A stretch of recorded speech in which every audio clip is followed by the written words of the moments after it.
Hello and welcome to Healing Through the Holidays After Suicide Loss, the interview series on how to get through the celebrations with peace and joy, create new traditions to honor your loved one, and keep their memory alive.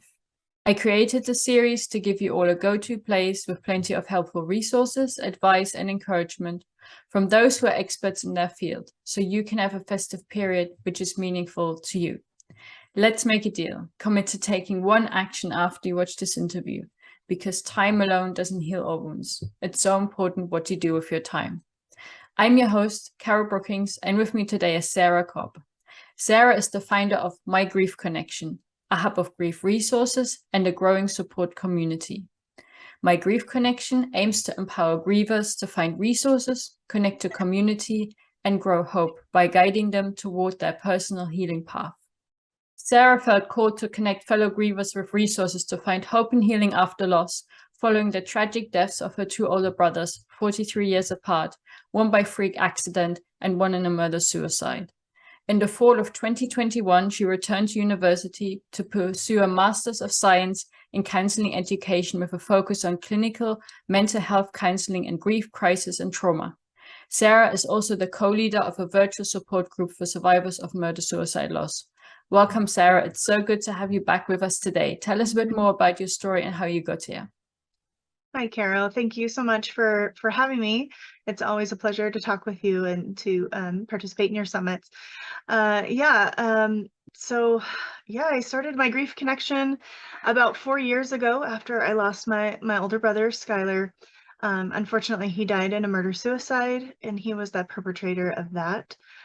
He ended up taking the life of his fiance, and then immediately after that, taking his own life. I think it was really just a moment of desperation and utter kind of hopelessness for him. There were some issues in the relationship, and it was complicated, right? Like all relationships are. And he was struggling with mood disorder, bipolar 2, and I think that day they had both kind of been drinking, and tensions were sort of high. It was actually on a holiday. It was on the 4th of July.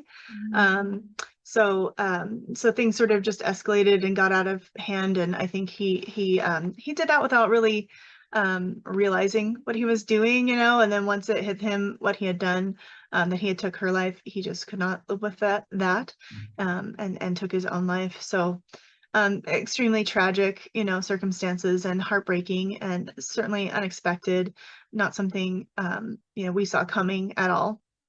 So that was the thing that really started My Grief Connection. My healing journey began after his loss, right? I had never had a huge grief like that before. So it was new territory, and I didn't know what to do, and struggled for a while. Luckily, I found a really helpful counselor a few months in that really gave me some direction, right? Helped me get to some sort of grips with my grief, and helped me process through the trauma of that, and work through the PTSD that I had. And so that was a huge step for me. And then was able to connect with some support groups and other survivors eventually. Took a while, but I finally found another survivor of murder-suicide loss online, someone else who had written an article about her experience. And that was a turning point, really, in my grief journey, finding someone who really kind of got it, in a way that most people didn't, because murder-suicide is pretty unique kind of loss and rare. With some different layers to it. Obviously there's the suicide part, but then there's this extra sort of layer of the murder aspect, which is complicated, and especially when you're the one related to the perpetrator of that, that's hard to come to terms with. And so it took a lot of work to get to a better place, but all of those things kind of combined and really helped me. And then I got to a place where I really wanted to start helping other people. I wanted to share the resources that I found, because it took a lot of work to find the resources that I needed. I had to do a lot of digging, and there wasn't like a central hub I could go to, online that could provide all the things I was looking for. And eventually I kind of got to a point where I was sort of frustrated about that, and frustrated for the other grievers I knew that were out there suffering, not knowing where to go. And I mentioned that to my counselor, and she said, well, maybe that's something you could find a solution for, right? As counselors do, right? They kind of push us a little bit. They plant those little seeds. And you know, she was right. And a few weeks later, actually on the 1-year anniversary of their deaths on the 4th of July, I spent that day in a cafe working for several hours, trying to come up with a basic website, just a few links, you know, to other support resources, to groups, to counselors, to events and things that I thought were helpful. And I just thought if I could help one person with this, you know, that would help me in my grief, right? And it's a way I could honor them, especially on that day, right? That holiday and that anniversary of the loss. So so that's what I did. I published the site for the first time that day, and did not know what I was getting into, right? But it's been a blessing and such a healing balm for me to do this work, to help provide others with the resources that might help them find their own path to healing. You know, it's been a kind of a crazy ride, but the last 4 years, but the website's grown a lot. There's social media, you know, attached to that, and I'm able to communicate and help share these resources with people through lots of different mediums. I'm able to speak at events and stuff, so it's been quite the journey. But so that's a little bit about why I started my grief connection. I also did lose another brother before I was born. He died 11 months before I was born in a pretty tragic accidental electrocution accident. So so we do have that as well in the family. So I kind of was born into a family that was grieving. And even though as a kid, you know, since I didn't know him, I didn't experience the grief in kind of the same way you do when you know someone and lose them. But looking back on it now, I can see that I did grieve his death in certain ways. And I've grieved it more now after losing Skylar, because I have just this whole different perspective on grief and loss, and that his loss really was a loss to me, even though I never knew him. But it changed our whole family dynamic. It changed my life in a lot of ways, you know. So so it's interesting to see how it all kind of ties together, right? And I wouldn't be doing this work now probably if Stephen hadn't died, my oldest brother, because I think, you know, there's a whole web of events that happened that led to Skylar's death. And not that they're a direct connection necessarily, but I think there are some things that connected there. And you know, we never know exactly, right, the ripple effect of things. But in my mind, I feel like there was this interesting web of connections that has led me to where I am now and what I'm doing now. I hope that kind of makes sense. But yeah, it's an interesting story. It's longer than that, but I'll leave it at that for now, just to give you a little bit of a feel for my story and where I come from and why this is such important work for me. Yeah, and I appreciate you sharing that with us, and I'm so sorry for the loss of both of your brothers, and I appreciate that you took your counselor's advice or hint to go and do something with it, because I know you are connecting so many people. You're sharing all of those resources. Really amazing what you do. Thank you so much. It's a blessing to me, honestly, to do it. Yeah. Well, let's now talk to our viewers who are anxious about the upcoming holidays. So firstly, how do we get through the holiday season without our person? Yeah, you know, that's a really hard question because everyone's grief needs are unique, right? We're all different. We have different stories and different things that we're processing. I'll do my best, but I'm not an expert in anyone else's grief. I can only share from my own experience, you know, and from what I've heard and learned from other grievers. So that's kind of where I'm coming from today with this advice. So, you know, just take what works for you.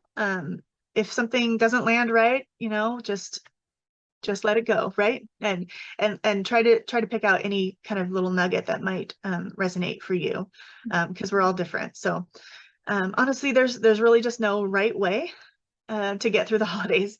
We just all have to do our best to just get through, right? And every holiday can be difficult.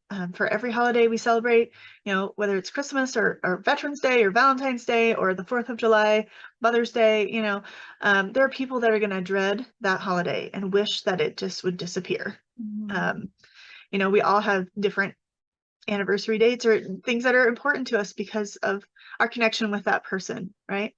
So for me, like the 4th of July is a big anniversary date for me and a big loss date. So it's a hard holiday.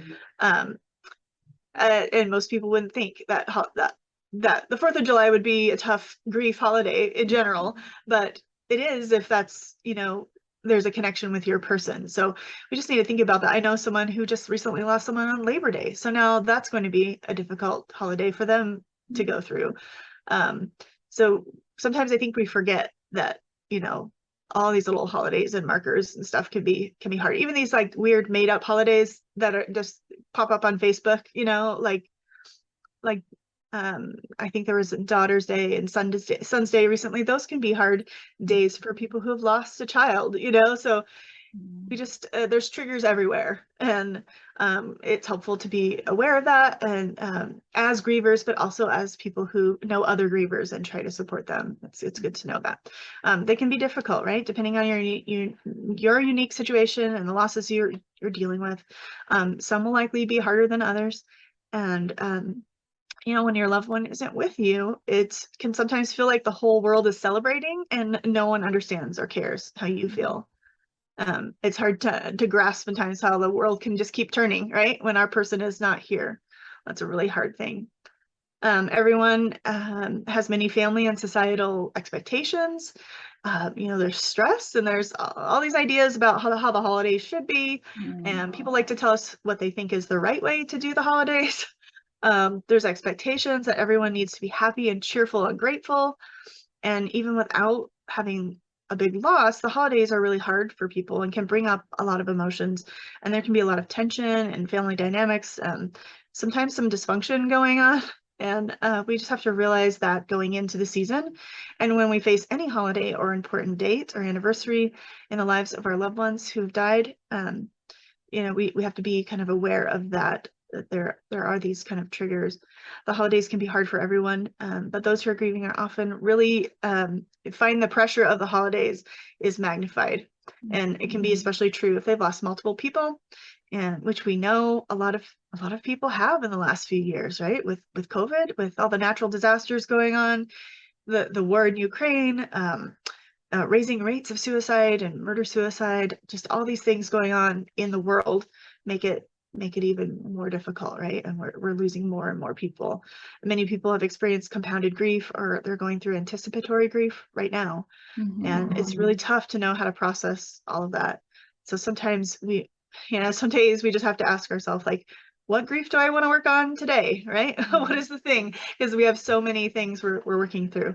And so it's a tough time, right? The holiday season can be especially rough if you live maybe where the weather is really challenging. If you have seasonal affective disorder, that can really worsen feelings of depression. So if you're really struggling with that, especially if you notice it gets worse during the holidays, or if when the weather is cold and dark, that kind of thing, if you live in this part of the world, then you be aware of that, and maybe check in with your doctor, maybe see about adding vitamin D or doing some things that can help you beat that, because you don't need that additional thing on top of you to deal with during the holidays.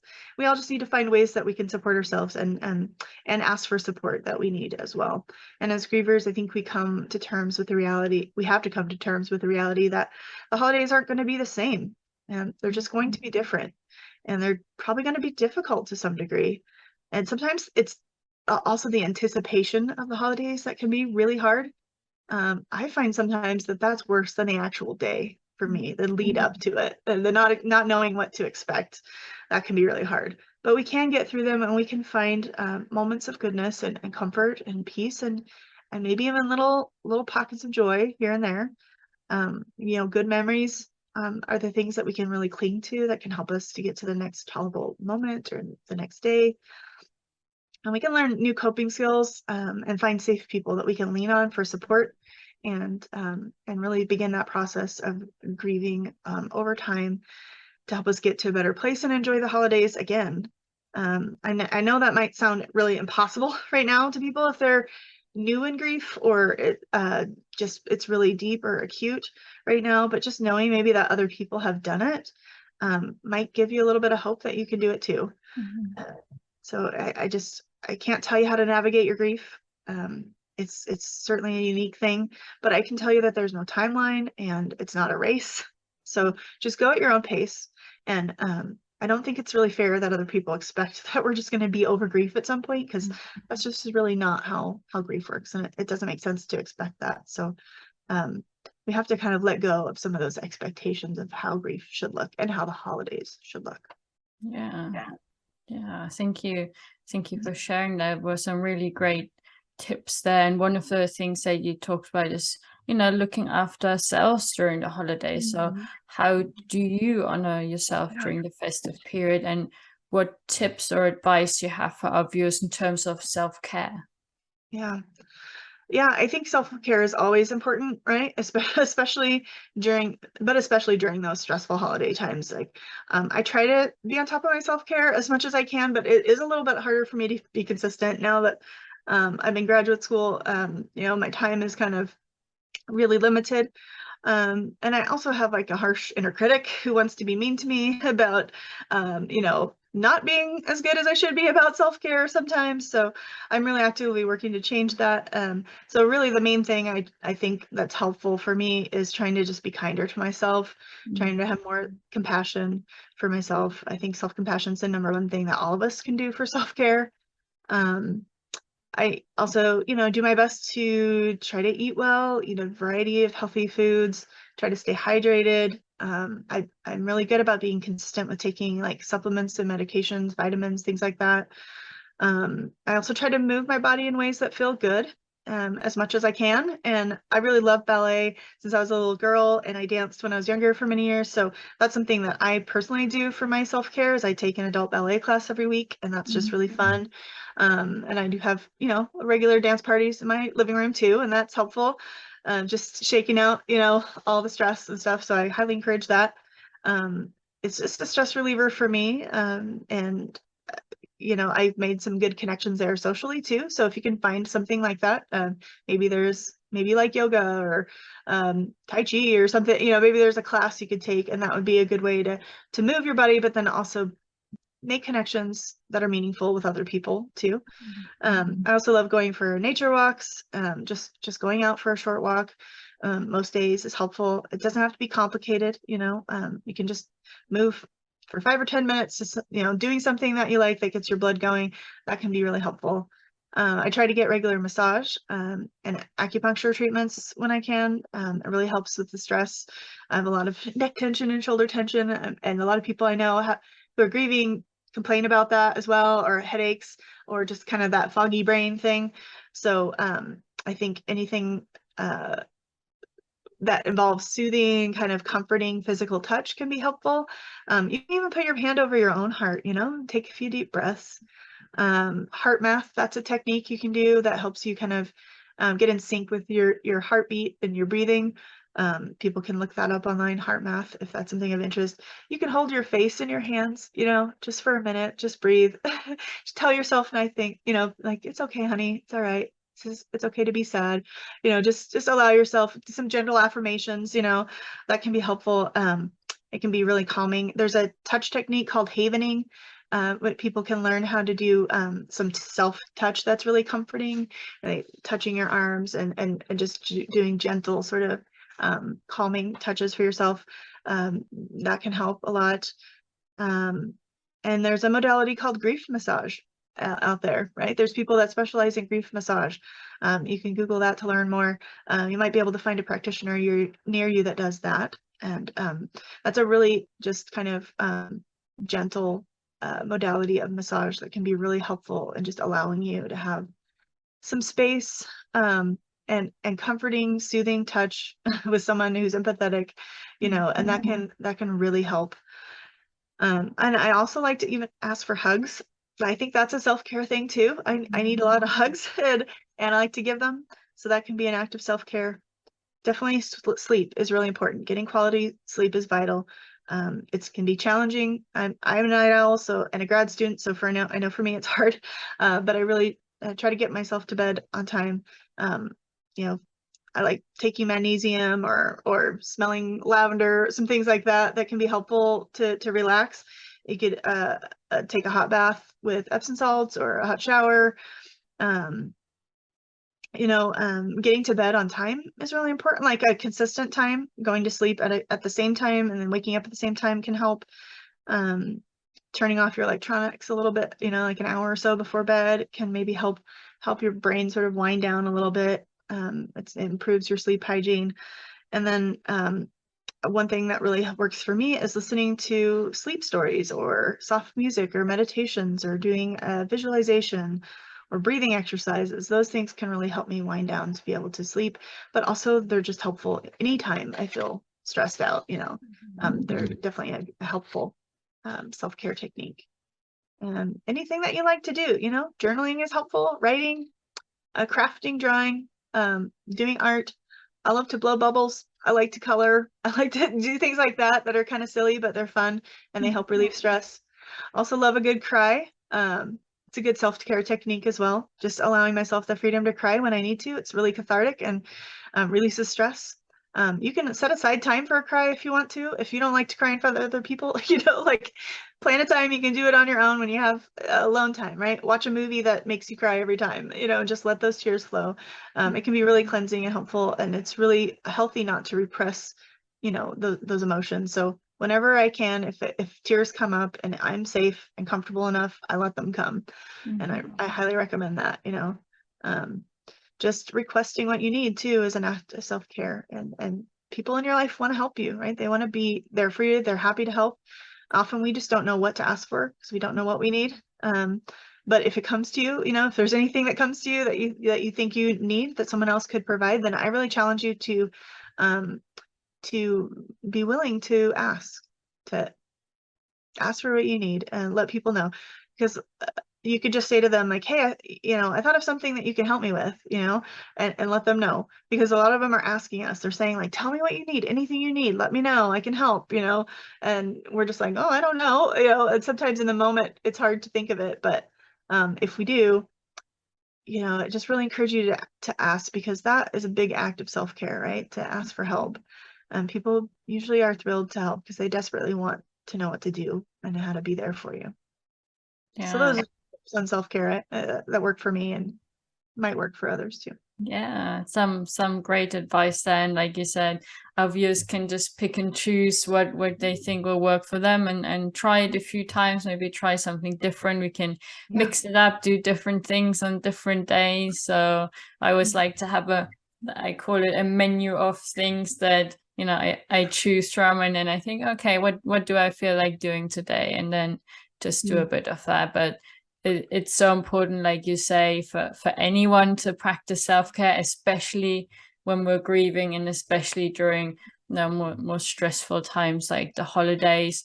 And at the same time, it's important to know that consistency is vital for self-care. So we don't just do something for ourselves when we have a particularly bad day, but really be consistent and do it over time.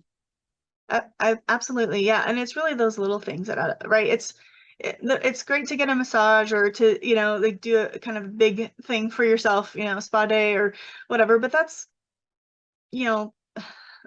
just a one-time thing, or, it's like something that you can do occasionally, but like the things that really count, I think, are those daily self-care things. The sleep, the eating, the drinking, the taking our vitamins, the getting outside, the connecting with other people. Like those things really are the bread and butter of the self-care routines that we need to be having, right? That's what's going to keep us going and help us stay more balanced, right? Helps us control, well, not control, but it helps us keep our moods stabilized, and that's really, really important, I think. So those other things like that, those are great. Anything else, anything you want to add into self-care, that's great, but definitely stick to those foundational things.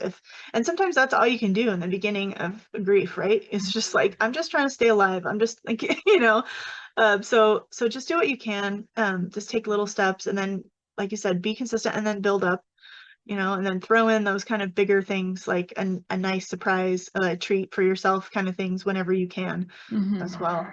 Yeah. for sure. And what tips can you give to those facing the holidays while they're grieving? Yeah. Well, there's a lot, but we'll try to squeeze in as many as I can in the short time we have. But planning, I think, is essential to lowering stress during the holidays and to helping you face those holidays. So I recommend, making a plan A and then making a plan B and C, because you might not feel like doing plan A when it comes around. But I think just trying to be flexible, allowing yourself to permission to change your mind whenever you need to, because grief can happen at weird times and in kind of unexpected ways. It can creep up on you, or it can just like jump out at you, all of a sudden. So it really helps to leave space for that to happen and to give ourselves margin so that we know that we can go with it when we need to. We can be in that grief when it comes up and we need to face it, right?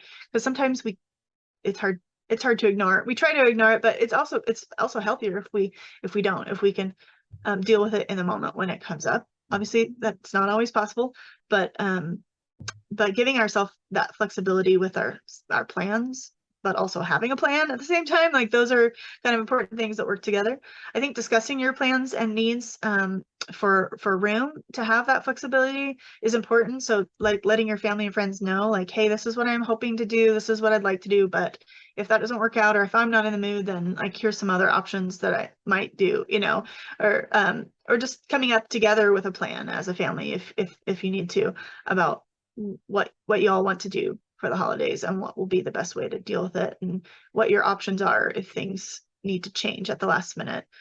You might have to make some compromises about things that you're doing over the holidays, and change things up a little bit. You might have to pick and choose because,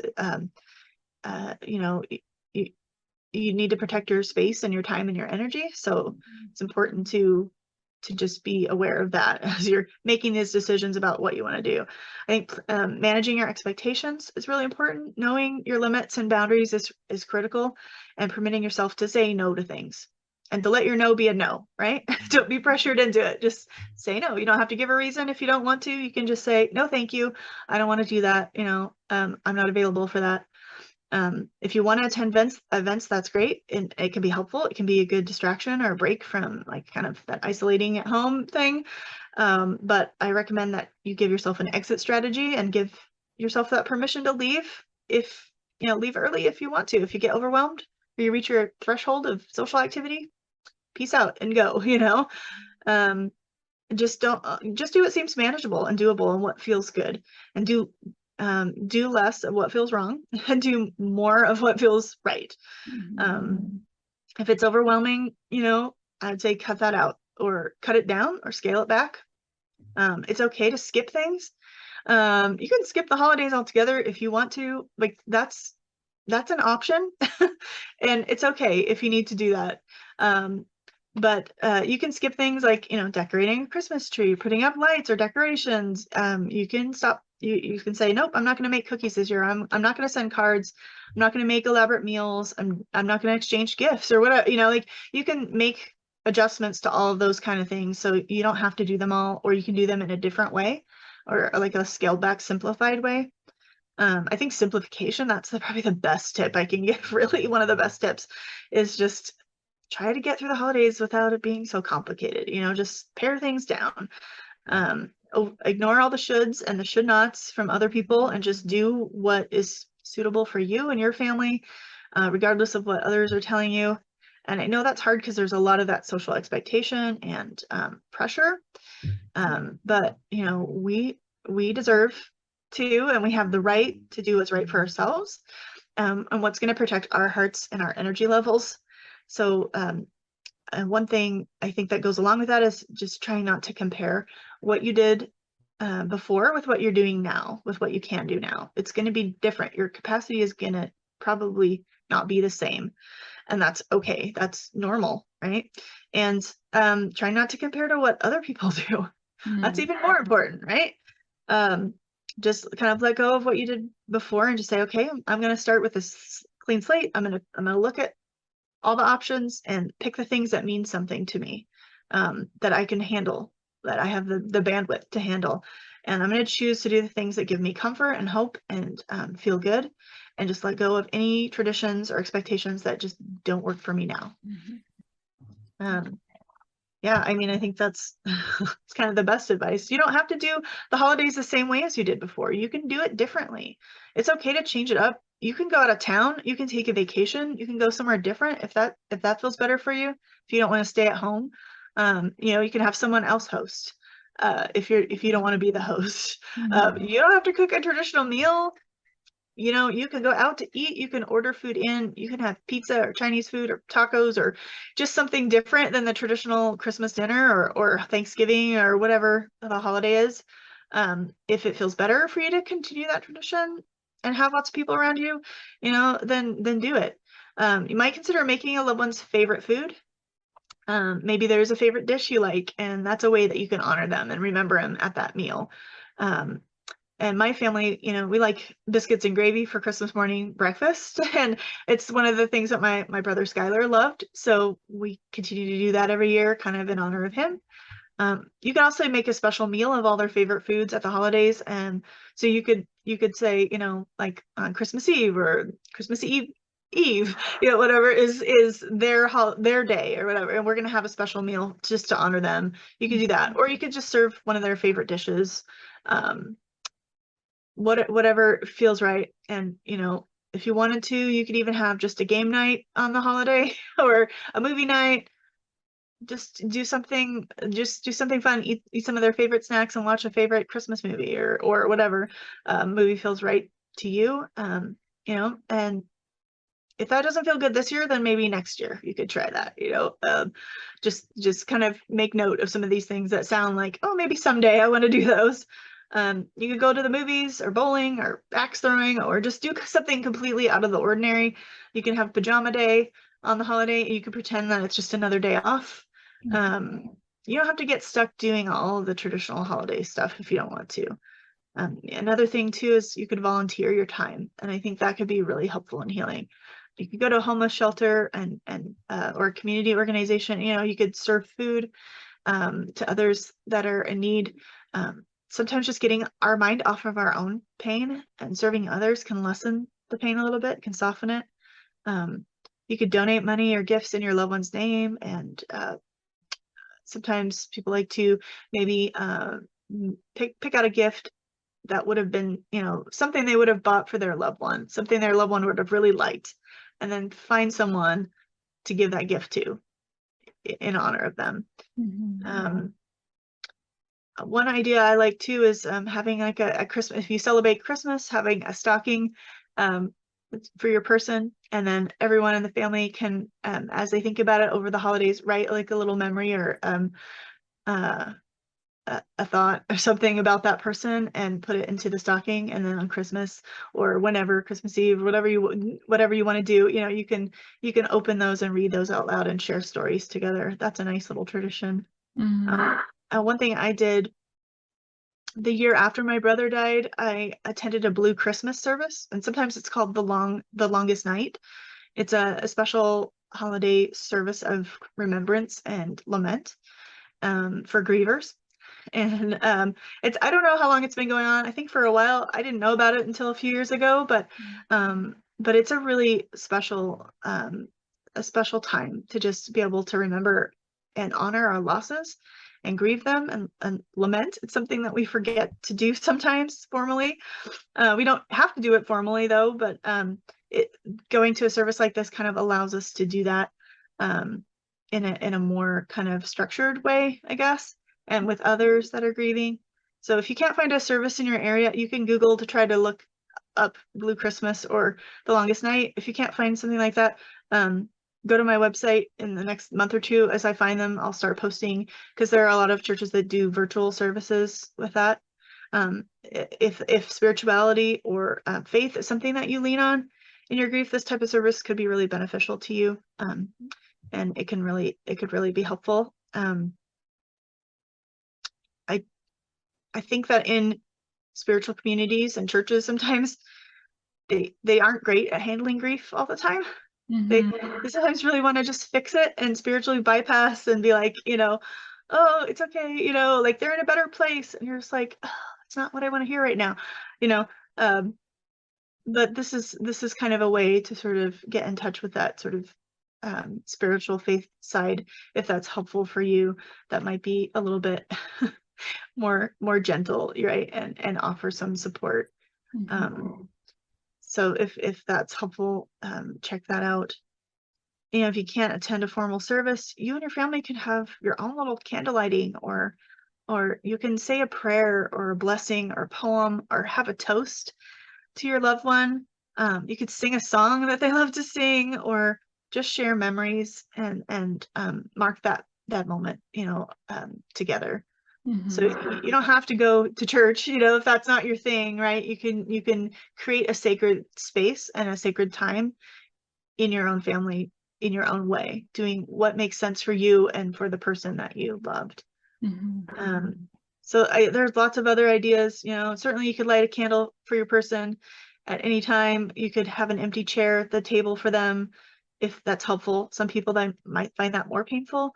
You just have to decide what's right for you, and to customize your own holiday experience so that you can get through it in a way that works best for you. And it might be, it likely will be different every year, right? Because your grief is going to evolve and change over time. And so I think give yourself freedom to let it look different every time, and just reassess every year. Like, okay, what does it look like this year? What do I want to do? What sounds realistic? What sounds doable? And just be willing to let that happen, right? To let our grief evolve and change, and our approach to it be different. And I think that can really help us.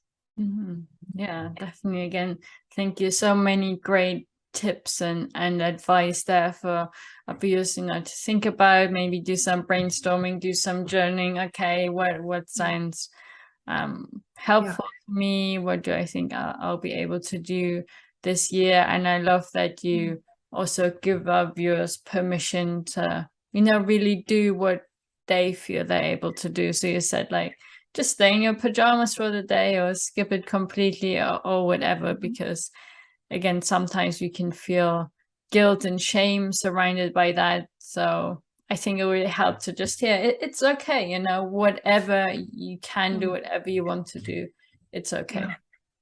Absolutely. Yeah. Well, wrapping up then, if you were to leave our viewers with one single action today, what would it be? Wow. Yeah, it's always a tough question, right? Like, it's hard. The holidays are hard, especially for first-time grievers, you know.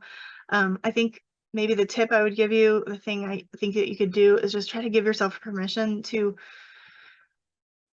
have your own experience of the holidays in the way that works best for you. Give yourself permission to have fun as well as to grieve, right? To experience the joy and not feel guilty about it. It's okay to enjoy the holidays. It can be really tough, but it can also be special too. Some years might be harder than others, so just try not to get caught up in comparing yourself. Allow yourself to enjoy the things that you want, and to hurt when you hurt, right? Just part of the process. So I guess my biggest tip is just to have self-compassion, right? To enact self-compassion, to take a step of self-compassion every day, right? Do an action of that every day. So maybe start now. Maybe start a list, right? That could be something you could do as we're getting into the holiday season. Keep a list of every day of like one little thing you did to honor yourself, to care for yourself, to give yourself compassion every day through the holidays. That might be helpful, right? And help you keep on track, so that you remember, right? Oh, I got to do my self-compassion today. I got to do my self-care. And then that might help inspire you to find one little thing that'll give you a little bit of joy and a little bit of comfort each day.